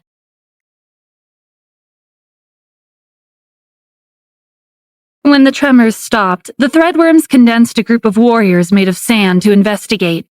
Stephen attached his spiritual energy to them and observed the interior of the palace. The rooms were empty except for the murals on the walls. There were no furnishings in sight. The sand warriors prodded the floors and walls to search for hidden mechanisms and compartments. There were none. After a brief investigation and finding nothing of interest, the three of them went inside to see for themselves. The empty rooms and the compact murals formed a sharp, dizzying contrast. On closer inspection, the interlinked murals were a large, intricate array. They couldn't figure out what it was for. If it was a defensive array, it should have been placed outside to prevent thieves from breaking in. They touched the murals, but they couldn't sense any spiritual energy. It's possible the owner of the palace recorded these arrays to pass them on, Vivian speculated. We're in a remote location, and it's hard to trade with merchants in the 5 domains. There's no paper or writing utensils, and there's barely any trees around to make them. Thierry observed the murals up close. He noted the splotches of color that seemed out of place. He scraped at the wall with his nail, and a layer of dark red powder sprinkled on the floor. It was dried blood. Vivian's right. This array was recorded as murals on the walls because paper is limited out here. It's activated by blood. This palace isn't a home. It's a fortress for battle. The 5 domains weren't the only ones at war back then. Maybe the region beyond the border was also engulfed by the flames of war. Despite discovering the truth of the palace, they were no closer to finding their way out of the never-ending desert. They searched for a few minutes before the palace dimmed and phased through their fingers. The morning sun shone brighter as afternoon approached, and the mirage in the sky gradually disappeared along with the palace. The threadworms dug a tunnel through the sand, but there was nothing underground. Let's try to get out of here, Vivian urged. The palace is gone. Maybe the interference disappeared with it. Stephen didn't think it would be that simple. They probably had to crack the secret of the palace before they could leave the desert. But it was true that the palace was gone, and standing around waiting for it to appear would be a waste of time. They mounted the ice dragon, flood dragon, and the golden eagle, and they soared into the sky. The purple desert was the same as before, except there were no markers on the land. The withered trees from yesterday had disappeared, and the sand dunes looked the same everywhere. The lack of reference made it impossible for them to keep track of which direction they were heading. They gave up and waited for the next morning. Shortly after the sun rose at dawn, the mirage reflected in the sky, and the palace rose from the sand. It lasted for 10 minutes before disappearing. Judging from the amount of time the 3 beasts had flown yesterday, they should have been quite far from the palace. But when it appeared today, it was right next to them, as if it had never left the area. Now they were really going in circles. The next morning, Vivian's patience was wearing thin. Are we going to be stuck here forever? Who knows? Stephen replied with a shrug. Thierry patiently reassured them. At least there's nothing dangerous in the palace. Let's use the short time we have and explore. We need to solve the mystery to get out of here. He led them inside the palace, and they began to search for clues. They repeated the same process for the next few days. Thierry concluded that their only option was to activate the array with blood. According to him, the first in line to give up their blood should be the beasts. Their blood content was far greater than humans. The ice and flood dragons were the largest beasts they had, and the amount of blood needed would be nothing to them, but Stephen refused to injure his companions. Thierry turned to the golden eagle and stroked its wing apologetically. I'm really sorry, old friend, but don't worry. It'll be a small flesh wound. It'll heal quickly. The eagle's blood flowed through the pattern of each mural, and the palace began to shake. A bronze statue with the face of a human woman and the body of a snake rose from the floor at the center of the hall. It was beautiful and lifelike. When they approached the statue to take a closer look, a series of metallic sounds echoed throughout the palace. The statue's eyes opened, and 2 beams of light enveloped them. They felt a familiar wave of dizziness as they were transported elsewhere. When they opened their eyes, they found themselves in a forest at the edge of the desert. Trees and bushes formed a wall around the endless miles of sand. Do you know where we are? Stephen asked in a low voice. I'm not sure, but the wall of trees looks man-made, Vivian said. Plants and nature don't grow that neatly. Before they could decide what to do, a group of half-human and half-snake men and women with spears in their hands emerged from the forest and stared at them. Unlike the statues and the palace, they were real. Stephen tried to reason with them. We didn't come with bad intentions. We were lost, and we went to look for someone in the palace to ask for directions. All human cultivators deserve to die. They lashed out with their spears and aimed for his arms and legs. Stephen didn't know what they had against humans, but he had to ask as he deflected their spears with his sword. I think there's been a misunderstanding. Why do you hate humans so much? Fighting doesn't benefit anyone." They didn't respond. Their attacks became sharper and denser. If he wasn't careful, their spears could easily slip past his sword and impale him. Vivian explained, "In the world of cultivators, it's forbidden for human and beast to be together. Their child is an abomination and isn't allowed to exist. There are auction houses and employment unions that issue missions to hunt them down in exchange for a hefty sum of money. That might be why they're hiding in such a remote place." Stephen was reminded of the orcs that were currently in the Asura realm. They injected the blood of beasts into their bodies. The higher their cultivation, the more changes there would be to their appearance. In the human realm, they were also considered abominations. "Their hatred runs deep, and they're strong," Vivian continued. "There's not much we can do here." "I know, but we can't just go back to the desert and fly in circles. The area doesn't have much time left." Stephen was well aware that just him and Vivian, there was no way they could win. After blocking only several hundred attacks, his arm was sore and his hand was numb. The recoil when their weapons clashed was already too much for him to handle. Unlike him, the half-human, half-snake men and women had maintained their peak conditions by taking turns exchanging blows. Stephen glanced at Vivian and Thierry, signaling for them to step back. When they put some distance, he summoned the threadworms. While they were in the desert, they swallowed a large amount of purple sand, which they merged with the powdered ores and crystals inside them. The threadworms condensed the powdered mixture into weapons to attack the men and women. When one of the women shattered the weapons, the powder transformed into thick chains that wrapped around her body.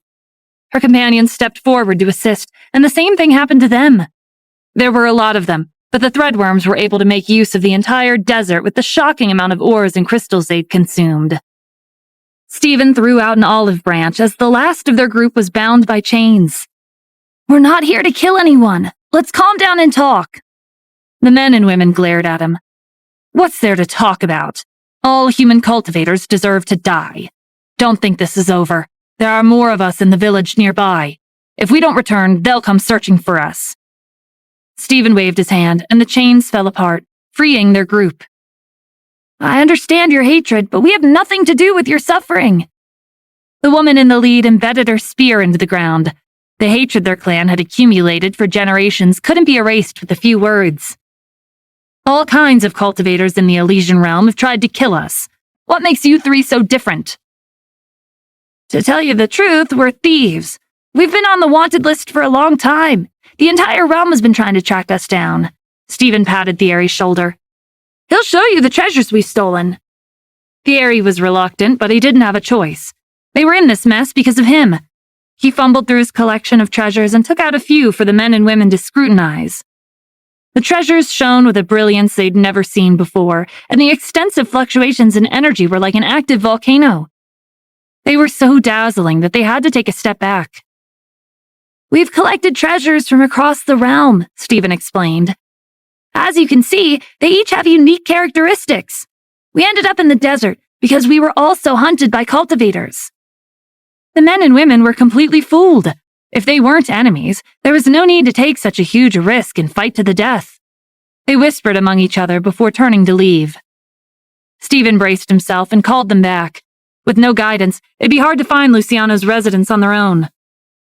"We're looking for Luciano. Can you give us directions to his home? We would like to receive medicinal guidance from him." Thierry very generously handed over some of his treasures to convince them to help. His life was on the line, after all. The men and women didn't accept them. "They're aesthetically appealing, but they don't hold much value. However," their gazes shifted to the dragons, threadworms, and the golden eagle. "Are those beasts from the Asura realm?" They were constantly hunted down by cultivators in the Elysian realm, but they'd never had a conflict with the beasts. Stephen nodded. "To tell you the truth, we're acquainted with the beasts in the Asura realm. We're allies." "In that case, we can point you in the right direction," the woman offered. "In exchange, we'd like you to bring us to the Asura realm for protection. No place is safe for us in the Elysian realm."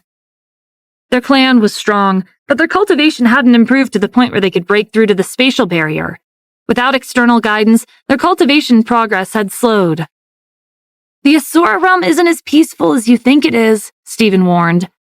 There are many types of beasts there. If you're not careful, you'll be eaten or killed.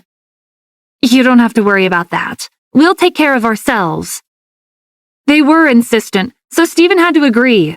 But not long ago, the Mystic Covenant had sent a team to the Asura realm to mediate between the beasts and the Asuras. This wasn't the right time to send them to the Asura realm. Who knew what these reckless men and women would do once they left the Elysian realm? If they encountered the team from the Mystic Covenant, they might blame him for lying to them and curse him to the grave.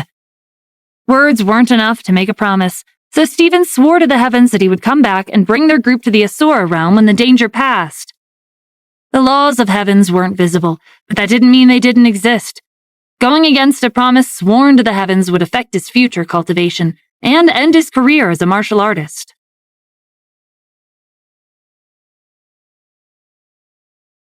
Stephen wasn't that concerned about fulfilling his promise. Killian didn't seem like the type to care about having a few more harmless guests seeking protection in his realm. The half-human, half-beast men and women placed their trust in him and motioned to a line of trees. Follow the windbreak. When you reach the end of the desert, you'll come across a lake. Follow the stars and you'll find Luciano's residence. Thank you, Stephen said. I'll be back when the time comes and bring you to the Asura realm. Stephen, Vivian, and Thierry mounted the three beasts and headed in the direction of the windbreak. They flew slowly, keeping an eye on the terrain in case another strange phenomenon jumped out at them. Luckily, nothing happened for the rest of their journey. The windbreak stretched for thousands of miles. Luciano had planted the line of trees as a fence to deter trespassers. We didn't even go all out during that scuffle. They didn't seem as strong as the other cultivators in the Elysian realm, Stephen said. After roaming the 6 realms for so many years, Thierry had encountered quite a few hybrids of human and beast before. They might look scary, but their strength isn't that different from us. If mixed-blood creatures were stronger than those with pure bloodlines, everyone would be racing to abandon their conscience and do the unthinkable. Because they're a forbidden existence, they chose to hide in harsh environments. Stephen was reminded of the Nuwa clan.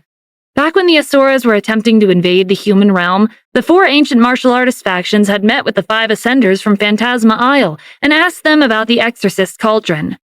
According to the ascenders, it was an imitation of the invention from a half-human, half-beast clan called the Nuwa clan. Have you ever heard of them? They're also half-human, half-beast, and they can repair cracks in the spatial barrier. They're more skilled than the exorcists I met in the Asura realm. Thierry nodded. He'd once stolen an ancient text about the Nuwa clan from an ancient martial arts faction. When bloodlines of different species are mixed, their spiritual energy will become unstable. Most of the time, their descendants are weakened, but there are a handful who are ridiculously strong. The Nuwa clan is an example of the latter. I heard they went extinct. Is that true? If the half-human, half-snake men and women had the support of a powerful clan, they wouldn't have asked an outsider like Stephen for help. Maybe they could have established their territory in the 5 domains instead of hiding in the desert. One may be strong, but there's always someone stronger to hunt them down, Thierry replied. A forbidden existence will always be a forbidden existence, and they're fated for either death or a life in hiding. Mixed bloodlines are a sin, and there's no changing that. They made it to the lake as the sun was beginning to slip below the horizon. Clouds covered the sky above, but there were 7 shining stars on the surface of the water. This was the only oasis at the border of the desert. Flowers, grass, and trees flourished by the shore. Luciano's residence is nearby, Stephen said as he dismounted from the ice dragon. This is the only place where he can plant his herbs with a water source nearby. If it gets dangerous, we're not staying. Thierry reached out with his aura. We'll deal with that when we get there. I don't sense any cultivators around. Let's search the area near the lake for buildings. I doubt he's living in the wilderness. Stephen and Vivian followed Thierry's lead to the garden. None of them glanced twice at the mesmerizing lake. Their thoughts were occupied with finding Luciano's residence and getting out of the desert. Not even 10 minutes later, a silver thread wrapped around Thierry's neck. He didn't see it coming, but he felt its presence. He swung his sword to slice the thread, but he missed when it slipped out of reach. He signaled for Stephen and Vivian to hurry back to the lake, where their field of vision would be wider. None of them had sensed the attack until it happened. Their enemy's cultivation far surpassed theirs. Before they could head back the way they came, a young man emerged from the flowers with a fishing rod in hand. "We rarely have visitors. The journey must have been hard on you." "I think there's been a misunderstanding," Thierry replied with a smile that hid his trepidation. Even if he weren't wounded, he was no match for the young man in front of them. "We're not here with malicious intentions. Why don't we sit down and have a chat?" Stephen and Vivian were keeping their distance, ready to escape at a moment's notice. The young man's pressure was much stronger than the half-human, half-snake men and women combined. The young man laughed. "There's no misunderstanding. I know who you are, and everyone across the 6 realms has the right to hunt down a fugitive." His gaze shifted to Stephen and Vivian. "Those 2 must be your accomplices. None of you will be leaving today." The young man was Luciano's student. He was responsible for tending to the herbs in the garden and protecting their house from intruders. The days were long and boring, and this was his chance to have some fun. He couldn't pass up this opportunity. He threw out his fishing rod, and the silver threads transformed into a net. Stephen materialized his sword and cast a torrent of flames overhead. The night was dark, and the silver threads were almost invisible. The fire illuminated and repelled the net. The young man waved his hand, drawing the flames to his palm. He closed his hand into a fist and dispersed the fire. He threw out his fishing rod again, and the silver threads wrapped around Vivian's sword. She struggled to keep it in her hand. The young man threw Thierry a disdainful look. "Exactly what I expected from a couple of thieves. You're well known across the realms, but you and your accomplices have nothing to show for it. What are you waiting for, old man? Aren't you going to help your team?" Thierry didn't have a chance to respond before the fishing line swept towards him. All he could do was dodge. Most of his energy was used to suppress the wood on his skin, and he didn't have any to spare to attack the young man directly. As he sidestepped another sweep of the fishing line, vines shot out from the soil beneath his feet and wrapped around his ankles. There were herbs planted in the garden, and they could be used to refine medicinal pills or be used as a weapon. Thierry slashed at the vines to cut them loose. The instant his sword touched the vines, pain shot up his leg. "You are the astral thief, but you're more careless than I expected," the young man mocked. "Stop struggling. The vines are connected to your nervous system. Any damage they receive will be transmitted back to you. If you want to get them off, feel free to cut off your legs." Thierry knew he was trapped. Silver threads were scattered over the ground around him. If the young man raised his fishing rod, the threads would come together and slice him into pieces. He swallowed his anger and maintained his humble tone. "I'm not here to steal. I just want to meet Mr. Luciano. Please, do me a favor." A flicker of surprise crossed the young man's face. He wasn't one to kill innocents. He'd only taken action because he recognized Thierry as the astral thief. As for the 2 youths by his side, he thought they were accomplices, but that was only a guess. He didn't have evidence. "You're not going to run? I heard you're a coward." Stephen gathered his courage and replied in Thierry's stead. "We're here to meet Mr. Luciano to discuss a serious matter. We're not here to fight." The young man wrapped the silver threads around Thierry's wrist as the vines retreated into the soil. "If that's all you came for, then follow me. If you're lying, don't blame me for what happens to you later." Stephen and Vivian felt uneasy, but they had no choice but to follow. They passed the garden and walked along the beach for dozens of miles. They stopped in the middle of the forest. Luciano's residence was a cottage built from stone and wood. It looked shabby, but it was sturdy. When a cultivator reached a certain level, they could merge their aura with their environment. It was easier to camouflage their aura in a simple house than a complicated one. The young man led them inside and explained their situation to a plainly dressed elderly man who seemed to be the famed herb specialist, Luciano. Thierry held out his arm to show him his wound. "I'm willing to pay any price in return. If there's anything you want, just name it. I can even stay here and help your student tend the garden." After such a long journey and continuous fighting, he didn't have much energy left to suppress the wound. If it wasn't treated soon, he would turn into wood within 24 hours. Luciano stroked his beard, not interested in the least. Thierry had a collection of priceless treasures, but they were all stolen goods. If he accepted them, it would leave a stain on his reputation. Everyone who visits with a request is required to undergo a test. Your fate could be worse than what you started with. The wood was beginning to spread across Thierry's skin, and there was no time to hesitate or negotiate further. I'll do it. Go to the garden and pick an herb to taste, Luciano instructed. If you survive, I'll heal you. Thank you for the opportunity. Thierry stood up and stumbled towards the garden behind the house. Most cultivators who specialized in herbs and medicine wouldn't be able to distinguish the plants in Luciano's garden. He planted common herbs and mixed them together to create an entirely new product. This was the only hobby he had. Stephen and Vivian stood by the door silently. They had no intention of playing around with their lives and consuming a random herb with unknown properties. As they waited for Thierry, Luciano glanced their way. You're an interesting young man. You have valuable treasures and companions with you, but you're not a thief. Luck is a fortune. I can tell you're someone who's achieved great things through your own efforts. There was a sliver of appreciation in his evaluation, and Stephen hoped it would last long enough to get them out of there alive. I'm a member of the Mystic Covenant, and the Dragon Clan's prophet is my teacher. I'm not here to steal. I accompanied Thierry because I wanted to meet you. Not long ago, the berserkers who betrayed the faction escaped from the Holy Ruins, and there's a risk they'll start spreading ancient plants. It'll be a disaster for the Six Realms. As Stephen spoke, he searched Luciano's expression to gauge his thoughts, but he gave nothing away. Luciano had been a cultivator for thousands of years, and he'd seen all kinds of storms and waves. The ancient cultivators were nothing to him. If they were really that strong, they wouldn't be dragging their wounded bodies around to collect herbs. Karma exists in the cycle of life and death. We'll talk about this later. Let's see what happens to that old thief first.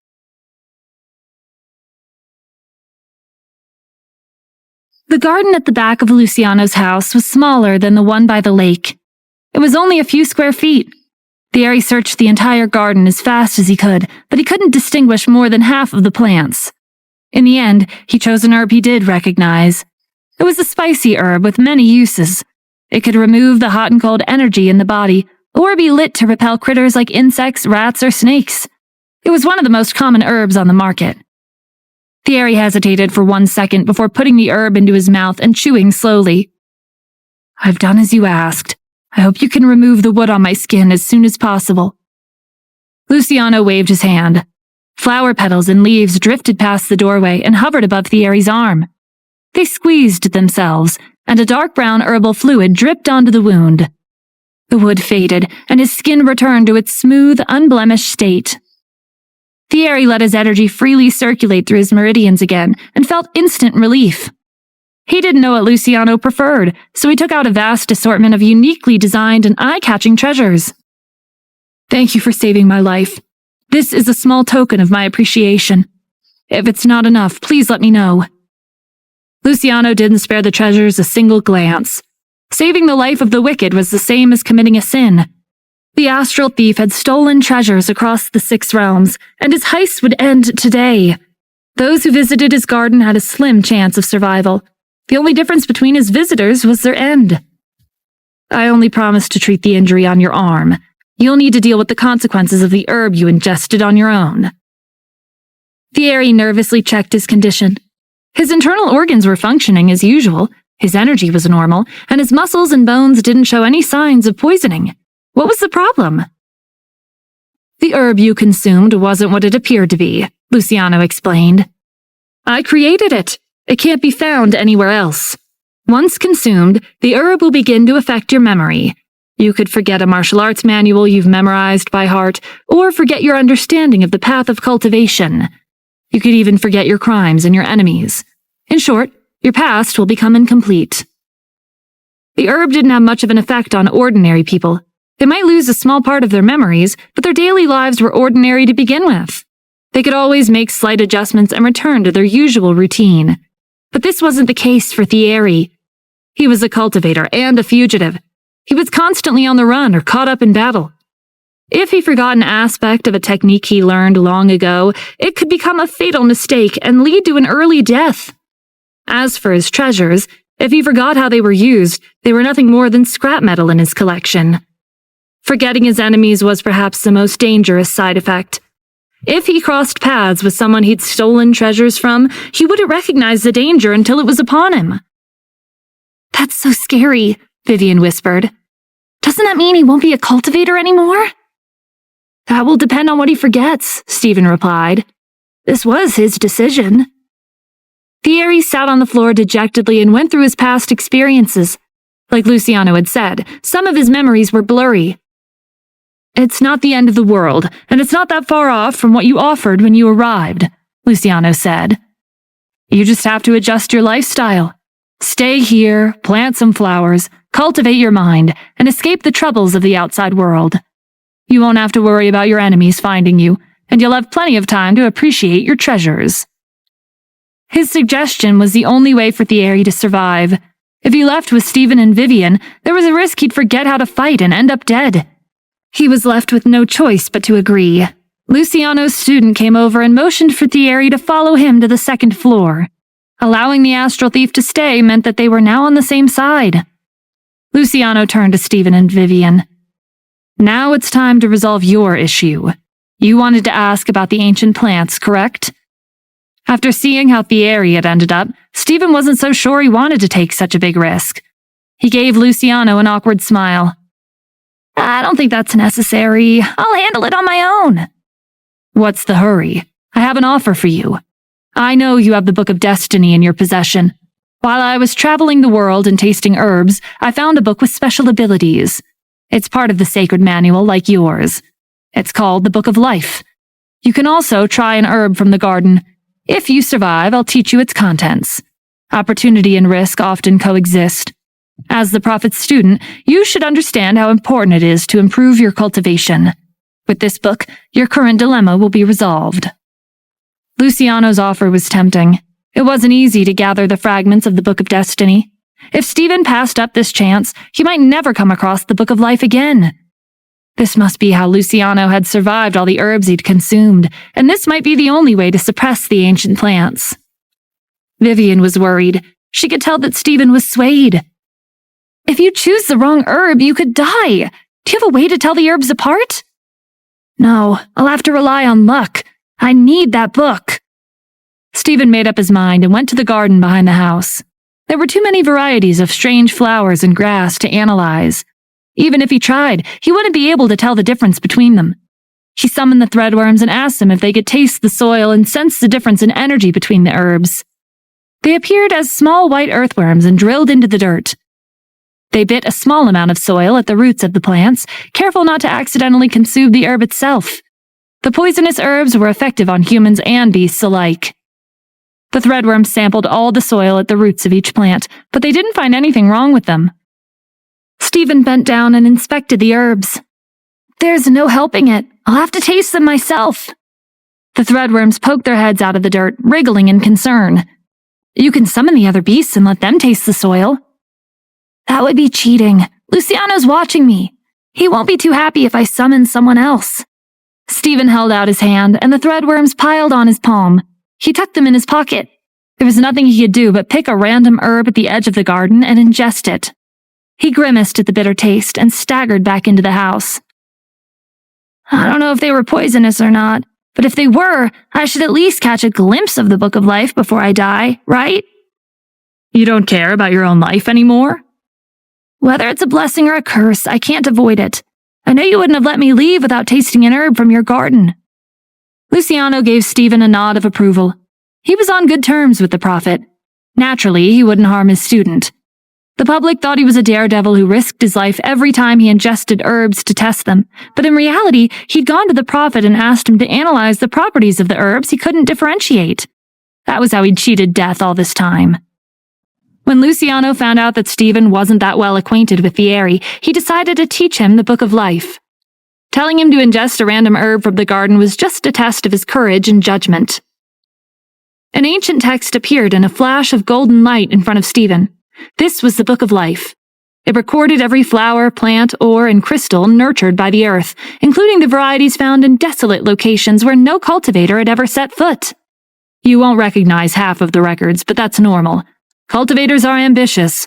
There are very few people like me who stop and take in the world. Sit down and flip through the book. Stephen didn't know what would happen once he opened the book. As a precaution, he silently told the beasts in his spiritual world not to show themselves before taking a seat on the floor. Not even 5 pages later, his inner energy and blood surged inside him, and his eyes glowed golden. A dizzying feeling washed over him, and his mind went blank. When Stephen collapsed, Vivian hurried over with a lump in her throat and checked his condition. He was still breathing, and his heart was still beating, but she couldn't tell if his life was in danger. "He's not going to die," Luciano called behind her. "Do you have a request too? If so, then head to the garden and pick an herb.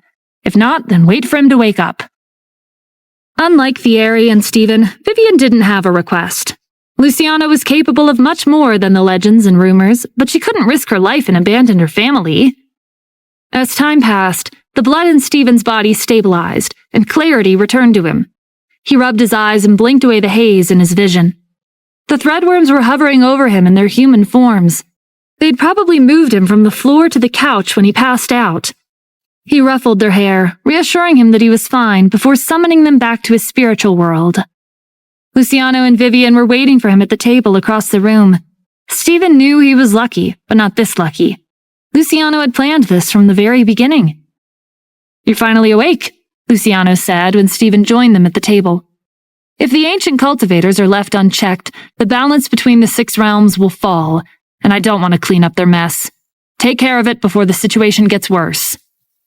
"I'll do what I can. Thank you for your help." Luciano held out a cane. "Take this with you." It was carved from the roots of a special plant that would play an important role in the future. Stephen accepted it, said his goodbyes, and left the house with Vivian. He opened a spatial rift with the bone blade and headed back to the human realm. When they reached Annapolis, Stephen took out the lapis lazuli tower from Thierry. "What are you doing?" Vivian asked. "I stored the ancient plants from the Blue River Mountains in the tower. I'll need to test the Book of Life and the cane to see how effective they are." The tower enlarged within seconds. Stephen pushed open the door and went inside the independent space with Vivian. The saplings from the Blue River Mountain hovered in the air. As if sensing their presence, their petals and leaves fell and spiraled towards them in an arc. Stephen held up the cane Luciano had given him. Branches extended from it, and the petals and leaves attached themselves like it was a stem. The saplings seemed to have sensed the strange weapon and rampaged around the tower, trying to break free. The branches on the cane continued to split and grow. One branch became hundreds in the blink of an eye. They swept across the space, and when they brushed against the saplings, they attached themselves to the cane and stopped moving. Stephen inspected the saplings. They were still and quiet, like any other plant. The cane was more effective than fire and his sword. "The greater one's strength, the greater the responsibility," Vivian reminded him. "Luciano is using you to get rid of the ancient plants for his own gain." "I know, but his goals align with mine. For now, at least." Ever since Stephen and Liam released the prisoners on the transport trip, Cadis has been overrun with fear.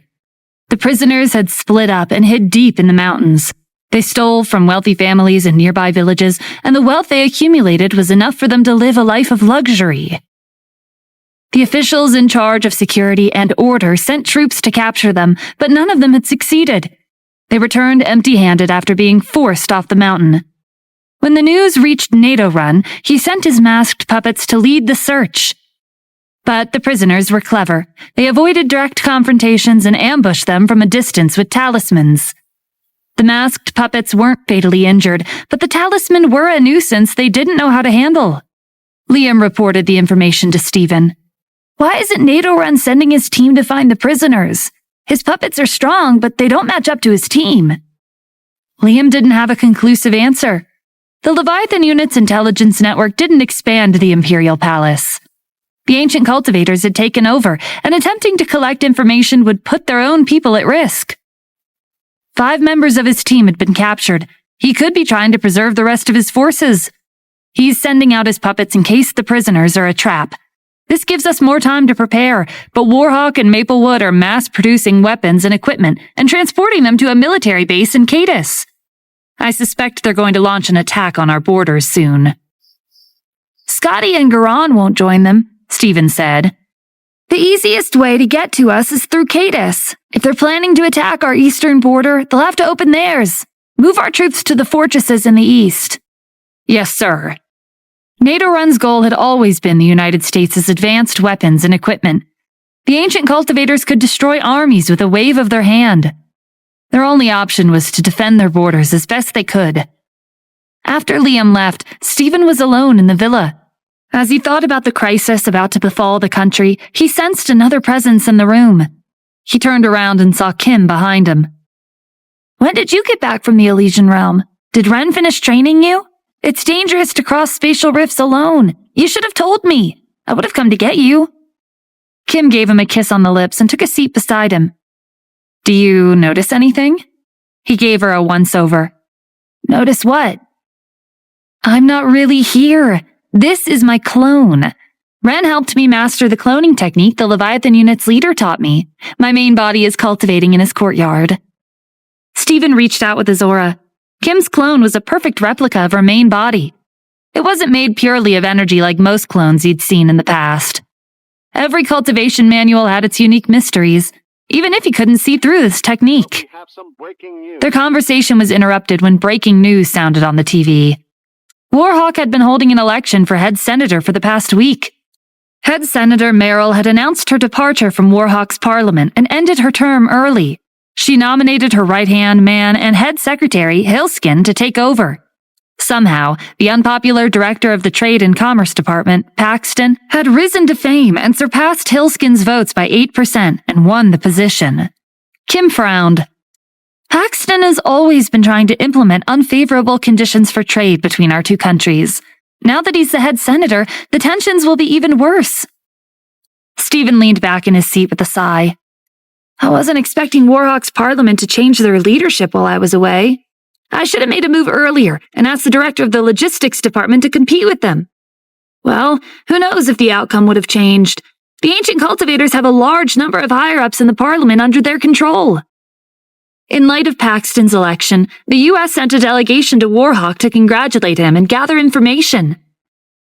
After a period of careful consideration, NATO Run had come up with a new plan. There were many ways to put the human realm into dire straits and force the Mystic Covenant to make a move. For example, creating a major crisis in the ecosystem. Paxton's secretary was waiting for NATO Run at Cadis's port. The government had labeled the coastal waters as a restricted area to limit access to the public and prepare several heavy salvage ships. NATO Run's plan was to haul the meteorite from the bottom of the ocean to the shore. Its unique magnetic field provided an ideal environment to refine herbs. To prevent any mishaps, NATO Run and his team boarded the ship in the lead, and the fleet set off for the Bermuda Triangle. As they approached the region, the needle on the compass spun erratically. Paxton's secretary called the engineers to the control room. What's going on? Check the power and radar systems to look for any sign of malfunctioning. The ship is equipped with weapons to eliminate the source of interference. Please calm down, sir. It's normal for things like this to happen in the Bermuda Triangle. Paxton's secretary knew the engineers were right, but this wouldn't end well if they failed to retrieve the meteorite. As the engineers dispersed and went back to overseeing the crew, they tried their best to maintain their direction without steering off course too much. In the evening, a dull explosion rang out, and smoke spewed from the ship. What's happening? NATO Run demanded. You guaranteed the quality of the fleet. Paxton's secretary apologized profusely. A strange magnetic field is in the water. We can't proceed. NATO Run could sense that they were almost above the meteorite. I'll send my team into the water. Drop the anchor and wait for my signal to pull it back. The wheel's gears grinded against each other as a metal anchor was lowered into the water. NATO Run's team dove to the depths and casted an array to suppress the magnetic field temporarily. Then they attached the anchor to the meteorite. The retrieval process was smooth, and it was over in less than an hour. NATO Run smirked as he watched the meteorite float to the surface of the water. Have you made preparations at the Military Research Institute? Yes, the equipment is ready, Paxton's secretary confirmed. We've restricted access on the island and its vicinity. I've also reviewed the relevant scientific and technological information. The current virus transmission model is possible. It won't take too long.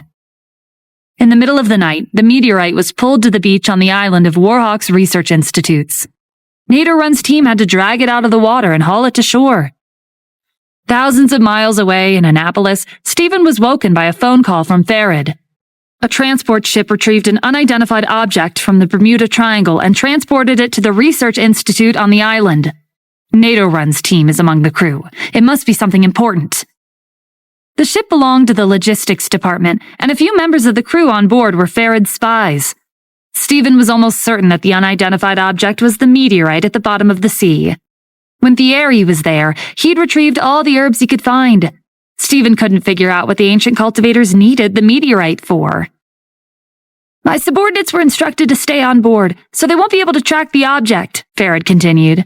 It also won't be possible to steal or get samples of the object. The ship is docked on the island. Don't worry about it. Send me the coordinates, Stephen said. He hoped Nadorun brought Mitty and Amber along, so Dr. Dalton could monitor their movements through the AI chips. Stephen was wide awake after his call with Farid. He couldn't go back to sleep and spent the rest of the night thinking about his next course of action. He made his decision in the morning and boarded a private jet to Warhawk to meet up with the delegation and congratulate Paxton. The transfer of power was a spectacular sight that occurred once every 10 years. Warhawk's capital was bustling with guests from around the world, but there was no guest quite like the former sovereign. Regardless of how deep the U.S. and Warhawk's conflict ran, Paxton had to treat him with respect. He greeted Stephen with a smile as the U.S. delegation entered the hotel. I'm surprised to see you here, Mr. Adams. It's my honor to witness Warhawk's glory, Stephen replied with a friendly smile of his own. I hope our two countries can maintain our peace and friendship and set an example for the rest of the world. With the pleasantries out of the way, everyone took their seats. Delicacies flooded the tables as Stephen reached out with his aura to scan the guests in the hall. Nadorun's team and his puppets weren't here, meaning they were still on the island. The Leviathan unit members accompanying Stephen were spirited young men dressed in suits and leather shoes. On the surface, they were high-ranking U.S. diplomats with bright futures. But in secret, they were here to collect information. The Leviathan unit member sitting next to Stephen maintained his smile as he spoke in a low voice. Mr. Adams, coming to Warhawk by yourself is a huge risk. The Parliament's higher-ups could try to assassinate you while you're here. Don't be so nervous. With my identity, the media will be following me wherever I go. Warhawk's higher-ups will have to think twice before taking action against me. Stephen was here with an objective, but he kept to himself. Telling the Leviathan unit would only put their lives at risk because they would insist on coming along. None of them would be able to survive a fight with the ancient cultivators. As the reception reached its climax, the atmosphere took a lively turn. Representatives from delegations around the world stopped by Stephen's table for a toast. Even though he'd announced his retirement, he would always be the sovereign in their eyes. Just because he'd stepped back from the spotlight didn't mean he wasn't giving the military orders behind the scenes. You haven't shown your face in public ever since you stepped down. How has your retirement been? Our country's climate and beautiful scenery this time of year is perfect for a vacation. You're welcome to visit any time. You should stop by our country first. We secured a mine in the mountains recently. The ores and crystals are top grade. I guarantee you'll be interested when you come for an inspection. You people aren't sincere at all. If you want to invite Mr. Adams for sightseeing or a business deal, you should send a delegation to the U.S. The representatives crowded around Stephen and chattered nonstop. They each had their own agenda. Ever since he retired, the United States' direction and development had become shrouded in mystery, especially when it came to international trade. His family business, Skyreach Corporation, had been given to the government to manage, altering many existing collaborations. Given Stephen's young age, he had a bright future ahead of him. He may have retired from the sovereign position, but sooner or later, he would make a comeback one way or another. Before that happened, it would be in the representative's best interest to win him over.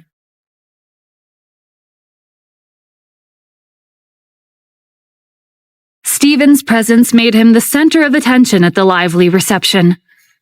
When I'm ready to travel the world, I'll make sure to visit your countries. Today, let's toast to Head Senator Paxton's election. He raised his glass, and everyone around him followed suit. The wine burned their throats as they downed their glasses. Stephen took the lead and persuaded them to drink one more, and then another. No one dared to refuse. After the initial toast, it was difficult to back down from the rest. They were queasy, and they felt like their throats were on fire. If they kept this up, they would make a fool of themselves. Fortunately, Stephen finally settled down his glass and stopped. It was after midnight when the reception ended. Stephen left the hotel accompanied by the Leviathan unit members in a luxury car. He could feel countless pairs of eyes staring at him in the darkness. Warhawk's martial artists never let down their guard when an enemy was in their territory. The U.S. Embassy is 10 miles away from the hotel. It's a comfortable place to stay. Would you like to go there? The Leviathan unit member suggested. The dead of night was the best time of day to carry out an operation. Drunkards let down their guards, but Stephen's mind was exceptionally clear. I need to avoid security cameras by the road. Let me off here. There's no one around and there's no cameras. I'll be back later. Are you targeting Head Senator Paxton? The Parliament building is heavily guarded. There are 20 to 30,000 bodyguards. I'm just going to observe. They won't find me. Stephen gently pushed open the door. His suit blended in with the darkness of the night. He leaped onto the roof and silently jumped from one rooftop to another. Warhawk's Parliament was brightly lit, and through the window he could see many people up and about at this late hour. After the reception, Paxton had brewed himself a cup of bitter coffee to dispel the haze from the wine so he could immerse himself in work. Our project at the Research Institute carries a high level of risk. We have to secure and isolate the island. No transportation is allowed entry or exit. His personal secretary nodded along. He had many questions, but he didn't voice any of them. According to the usual regulations, high-risk projects were proposed by research institutes and submitted to the Parliament or Finance Department for review. But Paxton wasn't making arrangements on his own. Even if he was the new head senator, wasn't it a bit rude for a layman like him to interfere in biochemical technology projects? It wasn't a big deal to waste manpower and money, but the same couldn't be said about polluting the ocean and risking civilian lives. The secretary swallowed his curiosity and kept his thoughts to himself. I've relayed these tasks to the corresponding military officers. The fortress is prepared to seal off the island. Have any of the higher-ups voiced their opposition? The experiment hasn't finished yet. They're waiting for the results before they make a decision. Pay attention to them. Don't let this leak to the media. Understood. Stephen kept close to the outer wall to avoid the security cameras and made his way to the head senator's office. He overheard Paxton's conversation with his personal secretary, but it wasn't detailed enough for him to understand what NATO Run was planning. When the secretary left, Paxton was the only one left in the office. He opened the safe beside his desk, took out a confidential document, and began to read. Stephen concentrated his mental energy on the ceiling to create a field of vision and read along. According to the document, NATO Run was interested in the human realm's biochemical technology. This wasn't a good sign. If he'd gone to such lengths to salvage the meteorite at the bottom of the sea, it was highly likely he was planning to take advantage of its magnetic field to refine strange plants. Stephen regretted not destroying the meteorite when he was there with Thierry. Footsteps sounded from the corridor. A group of middle-aged men and women entered the room. Their identities were self-evident. They were wearing masks made from leaves. The lines of the pattern on the surface were twisted crudely as they intertwined with one another. The masks looked creepy from afar, but frightening up close. Our leader sent us to check on the situation after the election. Has anyone been opposing you? Not yet, Paxton said. The former sovereign is here in Warhawk. What is your leader going to do about him? Paxton was aware of Stephen's importance. It would be a reputable merit if he disposed of him. Our leader is busy at the moment, the masked man in the lead replied. He doesn't have time to come back and deal with him. Let him live a little longer. Paxton respectfully signed his name on the entry pass and handed it to the masked group. The raw materials in the warehouse are ready to be transferred. The ships will be heading to the island in a few hours. Did you get all the items our leader requested? We're giving you a lot of time to prepare. Don't make any mistakes. NATO Run had requested Paxton to obtain special plants that not even the top biologists in Warhawk had heard of before. It was an impossible task to collect them all. I've collected 1/3 of the requested items in Warhawk, and we're using our intelligence network to search for the rest overseas. Please give me some more time. It took some convincing from Paxton, but the masked group finally left after a lengthy discussion. Stephen's target switched from the head senator to the research institutes. The closest institute to Warhawk's capital had been built in a canyon 40 miles north. The number of guards was almost on par with the capital. It wasn't an easy place to break into. At the canyon, the sentries turned a blind eye to the masked group and let them pass. Several biochemists in white coats stood at the door and welcomed them with a smile. The biochemist in the lead held out a silver passcode briefcase with test tubes containing various strains of viruses. Before the ancient cultivators arrived in the human realm, Warhawk had invested a large amount of money into research and development of biochemical viruses. They had planned to inject the virus into conventional missiles to cause more damage and lasting effects. If they succeeded, they could have paralyzed an entire country. The masked group wasn't interested. Nadorun's goal wasn't to destroy the entire ecosystem of the human realm. The virus had to be contained to a certain extent. If not, it would spread through the air, water, and soil, and the realm would fall to ruin. If the virus could be isolated and kept active in plants, its efficiency would be greatly enhanced. What will happen if the virus is infused with the plant? How far will it spread? How serious will the effects be? The Research Institute had never considered this project before, so there hadn't been any progress. Due to time constraints, our Research Institute has only been able to select a few plants for experimentation. We haven't succeeded yet. The masked group wasn't satisfied with the results, but they accepted the suitcase and left. Stephen was on the mountain peak overlooking the canyon.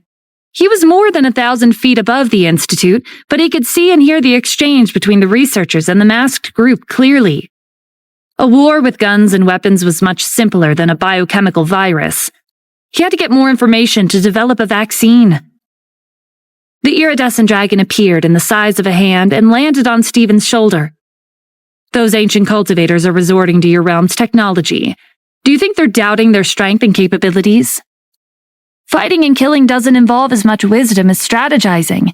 It means they're getting smarter. The longer they stay here, the more they learn. The root of the problem is the Mystic Covenant. If they would just make a move, we wouldn't be in this crisis. But the faction leader and the elders are too short-sighted. They're afraid after losing so many of their new members. Stephen was disappointed in their lack of action, but he didn't have the authority to influence their decisions. He could only watch as the ancient cultivators grew stronger. If a large-scale war broke out in the human realm, it'd be worse than war between the beasts and the Asuras. Stephen reached out with his aura, inspecting every corner of the Research Institute. The researchers weren't a threat, and the guards on patrol were only Grandmasters. Render them unconscious, but don't kill them. Why do we have to sneak around? Those people with masks are long gone. They're delivering the suitcase to the ancient cultivators on the island. Warhawk's capital isn't that far from here. They have guards stationed there. If we make a scene, things will get out of hand. As the former sovereign, Stephen was here to congratulate the new head senator of Warhawk, not start a war. If the media caught wind of any conflict, the U.S. would suffer the backlash. The iridescent dragon flew to the Research Institute's roof and flapped its wings, releasing a stream of bubbles towards the staff. When they burst, a wave of mental energy swept the area, and the staff fell into a deep sleep. Stephen sneaked into the institute and found the laboratory on the upper level. He reached into the unconscious director's pocket and pulled out a key to unlock the door to the laboratory. It was easy to obtain information, but understanding it was much harder. The formulas and complicated terminology were more complex than any cultivation manual Stephen had read before. I'll leave these documents to Dr. Dalton. I don't see that many viruses in the freezer. They gave most of them away to the masked group. You could have stopped them, but you chose to stand by and watch, the iridescent dragon said, peering at the documents from his shoulder. Stephen rolled his eyes. I just told you we can't make a scene. Besides, every time we're in a fight, you hide and watch. What are you complaining about? He unlocked the safe and stored the remaining test tubes in the lapis lazuli tower. A faint click echoed from the metal gates on both sides of the canyon. The gates rose, revealing 2 deep caves. The Research Institute used them as a warehouse for hundreds of thousands of inactive biochemical martial artists. Warhawk's technology had advanced rapidly, The Research Institute created artificial bodies and implanted AI chips to give them orders. A dense crowd emerged from the caves and surrounded the building. The iridescent dragon flew out the window and released waves of mental energy through the air. It's not working. You triggered some kind of mechanism while you were searching and activated the AI chips inside them. The chips are interfering with my mental energy. Looks like we have to go all out. Isn't this what you wanted? The iridescent dragon wisely kept quiet and flew into the night sky to escape the imminent battle. Stephen leaped onto the roof with his sword in hand. He threw out a torrent of flames towards the 2 metal gates embedded in opposite stone walls. The entrances collapsed, temporarily trapping the rest of the biochemical martial artists inside. From what he could see, the crowd surrounding the building wasn't equipped with weapons. He had to deal with them before Warhawk's capital was alerted. Stephen restricted the energy fluctuations in his sword to prevent explosions. He jumped into the fray to suppress the biochemical martial artists up close. The after-images he left behind as he moved through the crowd surpassed their overwhelming numbers. Their unique feature was enhanced regeneration. He targeted their heads with every strike, aiming for the AI chip in their brain. As the aura in Stephen's sword shattered the AI chips one by one, blood and brain matter splattered in every direction. There was no struggling or screaming. The incapacitated artificial bodies collapsed without a sound. The iridescent dragon noticed the crumbling rocks at the entrance to the caves. The others are forcing their way out. Stephen condensed his sword's aura into serpents that swept through the crowd at blinding speed. Soon, he was the only one left standing, frowning at the pungent smell of blood and gore. He flew over the bodies and sealed each cave by melting and cooling the metal gates. When Stephen finished, he looked around and found the staff still unconscious. Killing them wouldn't solve the problem. He needed to know exactly what Nadorun was planning.